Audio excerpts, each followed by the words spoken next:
So when it comes to the delivery, our aim is to unleash all of that torque we've created through that separation of our upper and lower body.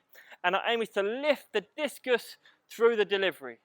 Now remember, that lift is all going to come from our legs because we don't want the discus to fly pitched up too much, because as it does, the wind is going to hit it, or the air is going to hit it, and it's going to cause the discus to stall. We're looking for the discus to fly much flatter and use our legs to lift the discus up. So with that lower pitch on the discus, as the air comes in, it's going to help to lift that discus throughout this flight. If we have it pitched too much, that air is going to hit the discus and it's going to fall down. So our aim is to have the discus flying almost flat, maybe pitched up 20 to 30 degrees, but we're going to use the legs to lift the discus through that 30, 35, maybe 40 degree angle, depending on how far we're throwing.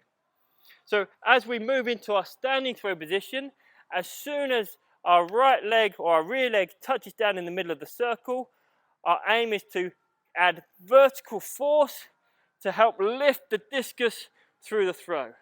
So although we're continuing to turn that leg all the way to the front, our main aim with that rear leg at this point is to start adding vertical lift through this delivery, and we'll see how that brings us to this nice tall position behind our blocking leg, ready for the delivery.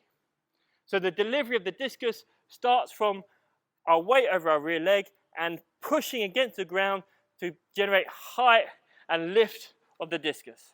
Now, of course, everything in athletics and everything in the discus has to be nicely balanced. So what we have is, as we're driving this hip forward and we're trying to lift through this rear leg, we're trying to put the heel of the front foot down into the ground. And as you drive that heel down, you'll see how it naturally starts to bring the hip forwards. And as I apply my force, it's going to lift us up into that position. So as well as landing on the ball of our foot here and turning and lifting through the throw, we're going to be actively putting the heel of the front foot down into the ground to create that solid base and that block, but also to aid in driving that hip through in the delivery. Now, as we start to drive that hip through, we're going to start to initiate our delivery from our upper body. So as the hip drives, it's going to drag our chest through, and we're trying to lead the discus behind as far as possible to make that stretch as long as possible.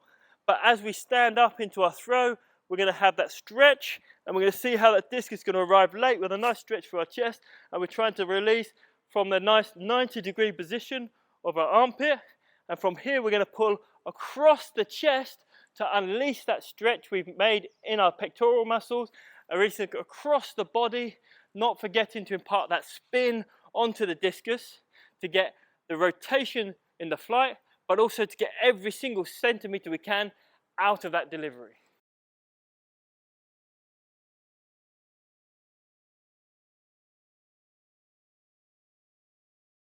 So the final thing we have here is, how do we stop at the front of the circle to make our delivery?